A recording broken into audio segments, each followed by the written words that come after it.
સૂત્ર અર્થના રહસ્યો. પ્રણામ. લેશિયાના સ્વરૂપની અંદરની વિચારણામાં આપણે અત્યારે કેટલાક દિવસોથી એ દિશામાં આપણે ચાલવાનો પ્રયત્ન કરીએ છીએ કે જેમાં આપણે આપણી પોતાની લેશિયાઓને સમજી શકીએ. 6 પ્રકારની લેશિયા. એમાંથી કૃષ્ણ લેશિયાની વાત આપણે ગયા વખતે શરૂ કરી હતી. 6 લેશિયાઓમાં આપણો જીવ અલગ અલગ પર્યાયોમાં, અલગ અલગ સમયે, અલગ અલગ લેશિયાઓમાં વર્તતો હોય છે. કોઈ પણ લેશિયા સતત આપણા જીવનમાં જ હોય જ એવું નથી. એ પર્યાયના આધારે, પ્રસંગના આધારે કેટલીક વાર બદલાય પણ કરીએ. પણ જીવ પોતે પોતાની વૃત્તિ દ્વારા કેટલોક પક્ષપાત બાંધી લે છે. એના કારણે શું થાય કે પ્રસંગોચિત એ બદલાઈ જાય પણ મૂળભૂત પાછું પોતાના સ્વરૂપમાં આવી જાય. એક ફુગ્ગો છે, એ જ્યારે પણ બન્યો ત્યારે પણ એ સંકુચિત અવસ્થામાં જ હતો. પ્રસંગોચિત કોઈકે એનામાં હવા ભરવાનો પ્રયત્ન કર્યો તો એ બહુ સુંદર લાગવા લાગ્યો. સરસ, આમ લાગે કે ફુગ્ગો તો આને જ કહેવાય. પણ જેવો એ નિમિત્ત ખસી ગયું, હવા નીકળતી ગઈ, એ ફરી પાછું પોતાના સ્વરૂપમાં આવી ગયું. એટલે આપણે માનવું પડે કે ફુગ્ગો સુંદર છે એની ના નથી, પણ ક્યારે? જ્યારે એ કોઈ શુભ નિમિત્તની ભેગું રહે છે ત્યારે. અધરવાઇઝ જો એને હવા નામનું નિમિત્ત નથી મળતું તો એ સુંદર નથી રહેતું. એટલે એનો મૂળભૂત સ્વભાવ સુંદરતાનો નથી. એ જે મૂળભૂત સ્વભાવ છે એને એક અપેક્ષાએ આપણી લેશિયા સાથે સરખાવી શકાય. આપણે આપણા પોતાના એક્ઝામ્પલમાંથી લઈએ. આપણે આ બધાની હારે ઘણા બધા વ્યક્તિઓ આવા આપણને દેખાશે કે જે સાહજિક રીતે જેને કોઈ પણ પ્રકારે કોઈ ધર્મ કે તપ કરવાની રુચિ નથી. કદાચ એ કેટલીક અપેક્ષાએ વિરોધમાં પણ હોય અથવા સમર્થનમાં ન પણ હોય કે ના ભાઈ, આપણથી નથી થતું, છેવટે આ સ્વીકાર હોય. અચાનક કોઈક વાર કોઈક મહાત્મા, કોઈક કલ્યાણ મિત્ર, કોઈક માહોલ એ એને મળી જાય અને એને એમ વિચાર આવી જાય કે ના, મારો ચાલો ને એક પ્રયત્ન કરી લઈએ, કશો વાંધો નહીં, હાલો. અને કોઈક તપ કરવામાં ઝુકાવી દે અને કરતાં કરતાં કરતાં એ તપ આખું પૂરું પણ કરી લે. હવે એ નિમિત્ત ખસી ગયું. ફોર એક્ઝામ્પલ, ચાતુર્માસ ચાલતું હતું ને ચાતુર્માસમાં કોઈકે તપ કરાવડાવ્યું અને બધાના માહોલમાં આપણને પણ એ માહોલ લાગી ગયો. આપણે તપ કરી લીધો. એ સમયે જોનારને એવું લાગે કે આની લેશિયા કેટલી પવિત્ર છે યાર, કંઈ કરતો નહોતો, ખાલી એક કોઈકે કીધું એમાં કેવું સમર્પણ, કેટલી સરળતા, એણે કરી લીધું, વાહ. હવે આપણને લોકો તપસ્વી તરીકે ઓળખવા લાગે. આ તપસ્વી હોવું એ સમયની આપણી એ પર્યાયની પરિણતિ છે, પર્યાયની. પણ જેવું એ નિમિત્ત ખસી જશે, ચાતુર્માસ પૂરું થઈ જશે, મહાત્માનો વિહાર થઈ જશે, એ માહોલ સંઘમાંથી નીકળી જશે, હવે આપણી સ્થિતિ જે છે એ આપણી લેશિયા છે. એટલે શું થયું કે તપ હતો ત્યારે તો આખા દિવસમાં કંઈ વાપરતા નહોતા, કોઈ ઈચ્છા બી નહોતી થતી. ખરેખર સત્વ સાથે તપ કર્યું હતું, પણ માહોલ વયો ગયો, વ્યક્તિઓ વયા ગયા, તો હવે શું કર્યું? તો કે હવે એમ થાય કે ભાઈ રાત્રે તો ખાવું પડે, ભૂખ લાગી જાય છે યાર, એમ ન ચાલે, કેટલા દિવસ ભૂખ્યા રહેશો? એવું વિચારીને એક પણ દિવસ ભૂખ્યા રહેવાની પ્રેક્ટિસ કર્યા વિના સીધું રાત્રિ ભોજન થઈ જશે. કેટલીક વસ્તુઓ અભક્ષ્ય છે, વાત સાચી છે. આમ ભલે મેં તપ કર્યો છે, ભલે મેં બધી વસ્તુનો ત્યાગ કર્યો છે, ભક્ષ્ય વસ્તુઓનો પણ ત્યાગ કર્યો છે એ દિવસોમાં, પણ અત્યારે અભક્ષ્યનો ત્યાગની વાત કરો તો ભાઈ ના, એ નહીં. એ તો ભાઈ રૂટીન તો આપણું આ જ છે. અધિકાંશ જીવો અત્યારે જે આપણને જોવા મળે છે એ આવા જોવા મળે છે. અને એ જે છે ને એ લેશિયા છે. આ પાછળથી થયેલું પરિણામ, પાછળથી જોવા મળેલી પરિસ્થિતિ એ એકચ્યુઅલી એની ઓરિજિનલ પરિસ્થિતિ હતી.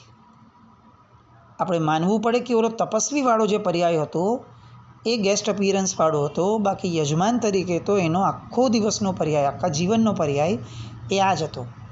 કોક નિમિત્તે આવ્યું અને એને કેટલાક સમય માટે વાળી ગયો, ઠીક છે, પણ એના કારણે એ જીવને ઓળખી ન શકાય. જીવની ઓળખાણ તો એના મૂળભૂત સ્વભાવથી છે કે જે અત્યારે જોવા મળે છે નિમિત્ત વગરે, એ જ છે. એને લેશિયા કહેવાય. એટલે આપણને લાગે કે આ કેટલો તપસ્વી છે, કે હું કેટલો તપસ્વી છું, એટલે હું મારી લેશિયાને પવિત્ર ગણવા લાગુ કે હું તો બહુ સારી લેશિયાવાળો છું. જુઓ સાહેબે એક પ્રેરણા કરીને મેં તો કરી લીધું. પણ એવું નથી. નિમિત્ત વગર આપણે કેવા થઈ જઈએ છીએ. હા, ઘણા બધા જીવો આવા પણ છે કે જે જીવો પોતાની જાતને આવું સમજાવે છે અભક્ષ્ય ખાતા પહેલાં કે દોસ્ત તું ભક્ષ્ય ભોજનનો પણ ત્યાગી હતો. હવે કમસે કમ અભક્ષ્યનો ત્યાગી બનવા જેટલી પાત્રતાને તો તારે સાચવીને રાખવી પડે ને દોસ્ત, નહીં તો તારા તપનું અપમાન છે. આવો પણ વિચાર એને આવે અને કેટલુંક નીચે ઉતરતા અટકી જાય. તો શું થયું? તો એને એની પોતાની લેશિયામાં પણ પરિવર્તન લાવ્યું, ફક્ત ક્રિયામાં પરિવર્તન ન લાવ્યું. ગમે તે ખાતો હતો એ ક્રિયામાંથી પરિવર્તન લાવીને તપસ્વી બન્યો, તો ક્રિયાનું પરિવર્તન થયું. પણ હવે જ્યારે તપ નથી ત્યારે તપસ્વી નથી બનતો, ત્યારે અભક્ષ્યનો ત્યાગી નથી બનતો, તો એનો અર્થ એ થયો કે લેશિયાનું પરિવર્તન ન લાવ્યું. અને એકચ્યુઅલી તપનો આશય જ એ છે કે આપણી લેશિયામાં પરિવર્તન આવે, આપણી ક્રિયામાં પરિવર્તન આવે. એટલો ક્ષુલ્લક આશય ક્યારે પણ પરમાત્માના શાસનના એક પણ ધર્મ ક્રિયાનો ન હોય. કોઈ તમને કેમ ટેમ્પરરી ચેન્જ કરાવવા માંગે ભાઈ? એ આટલું ઊંચું પદાર્થ, સર્વજ્ઞનો ધર્મ, એ તમને ટેમ્પરરી બદલાવવા માટે મૂક્યું હોય? કોઈ પ્રશ્ન જ નથી. એ કંઈ ગલગલિયા કરાવવા માટેનો ધર્મ નથી આ, કે તમને કેટલાક સમય માટે એવું નશો આવી જાય. એ નથી, શક્ય જ નથી. આપણે એનું સ્વરૂપ ઊંધું ચત્તું કરી નાખ્યું છે. બાકી પરમાત્માનો ધર્મ એ તો આપણામાં દીર્ઘકાળનું પરિવર્તન લાવવા માટેનો જ ધર્મ હોય. એ ધર્મની નાનામાં નાની ક્રિયા પણ એની માટેની જ હોય. પણ તકલીફ એ છે કે આપણે ક્રિયા ઉપર જેટલું ફોકસ કરીએ છીએ એટલું ફોકસ આપણી લેશિયાઓ ઉપર નથી કરતા. એટલે શું થાય કે ઉપવાસ કર્યો એ દિવસે જો આપણે થોડા આપણી લેશિયા તરફ વળ્યા હોત કે બોલ દોસ્ત, તને આ ખાવાનું અત્યારે મન નથી થતું. કેમ નથી થતું? કારણ કે તું પચખાણમાં છે એટલા માટે. તો હવે જ્યારે પચખાણમાં નહીં હોય ત્યારે શું કરીશ? ત્યારે તને મન થઈ જશે? તો એવું કરાય? અનાદિકાળથી આ જ રીતે ખાતા ખાતા ખાતા આવ્યા, કેટલું ખાધું તૃપ્ત ન થયા, હજી કેટલું ખાશું તો તૃપ્ત થશું. તો આ આહાર સંજ્ઞા તોડવા માટે તપ કર્યો છે. આહારને ત્યાગવા માટે તપ નથી, આહારની સંજ્ઞા તોડવા માટે તપ છે. તો દોસ્ત, આજે તે તપ કર્યો છે તો તારી સંજ્ઞા ઉપર ઘા કર. એક હથોડો તો લે, એક નાનકડો ફટકો તો લગાવ, તો તારા તપની અંદરમાં કંઈક સાર્થકતા વર્તાશે. ખાલી આહારનો ત્યાગી બની જઈશ તો કંઈ બહુ મોટી સાર્થકતા નથી. આવી વિચારધારા એ લેશિયાના પરિવર્તનની વિચારધારા છે. આ જેમ તપ ને આહાર માટે છે, એ દરેક ક્રિયા માટે આ રીતનું થવું જોઈએ, તો લેશિયાઓમાં પરિવર્તન આવે.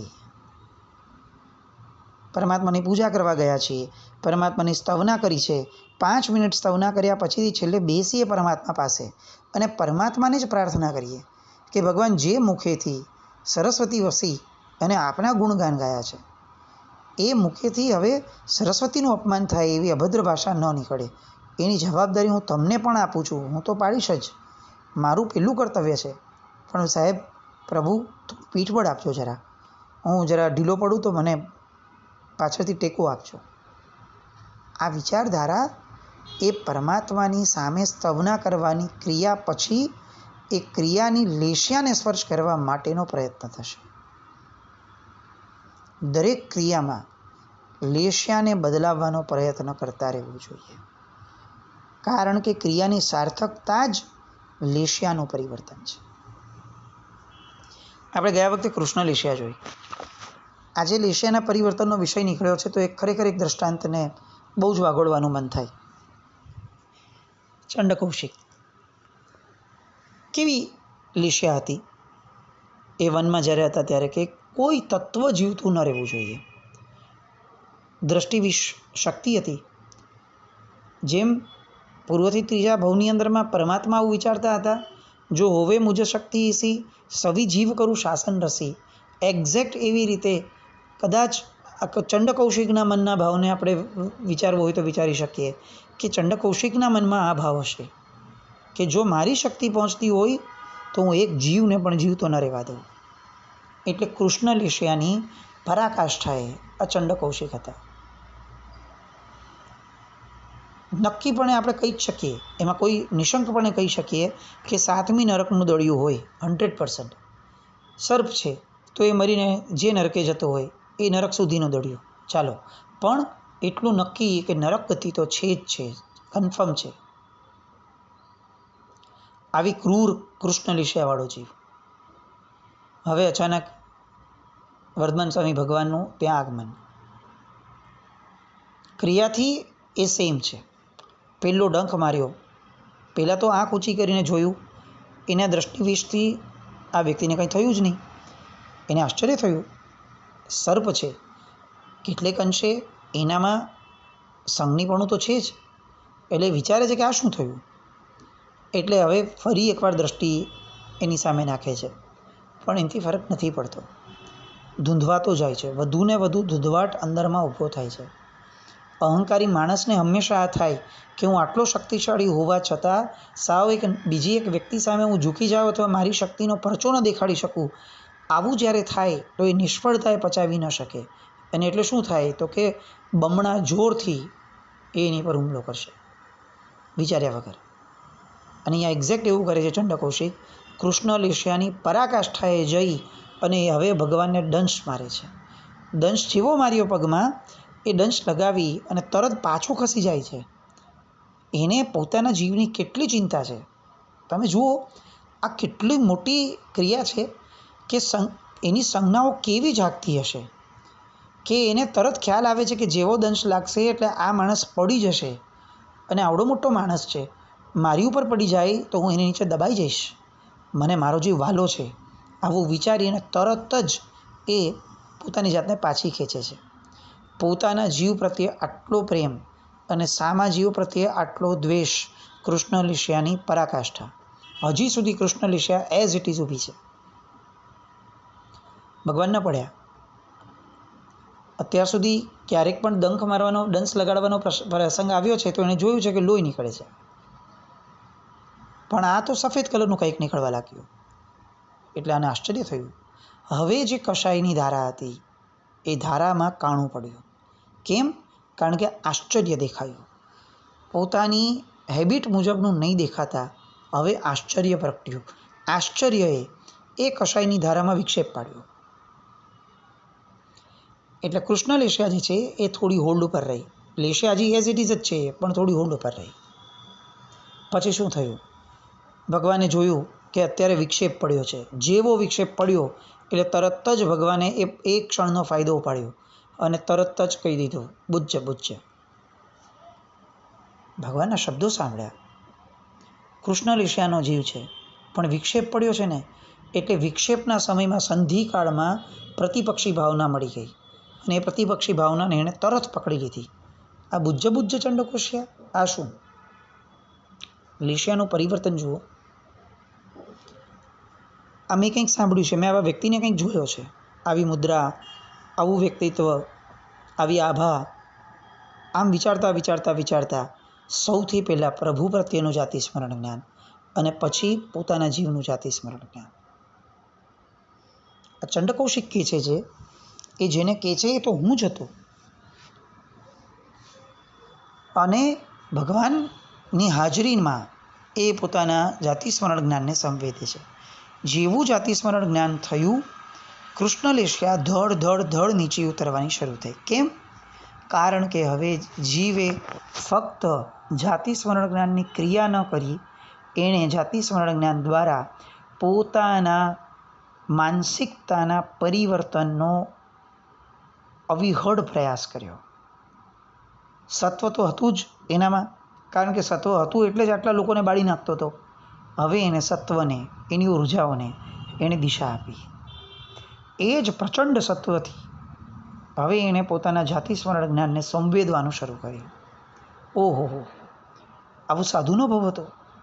અને સાધુના ભવનું એક નાનકડું પાપ અને મરીને સીધો હું વનમાં થયો.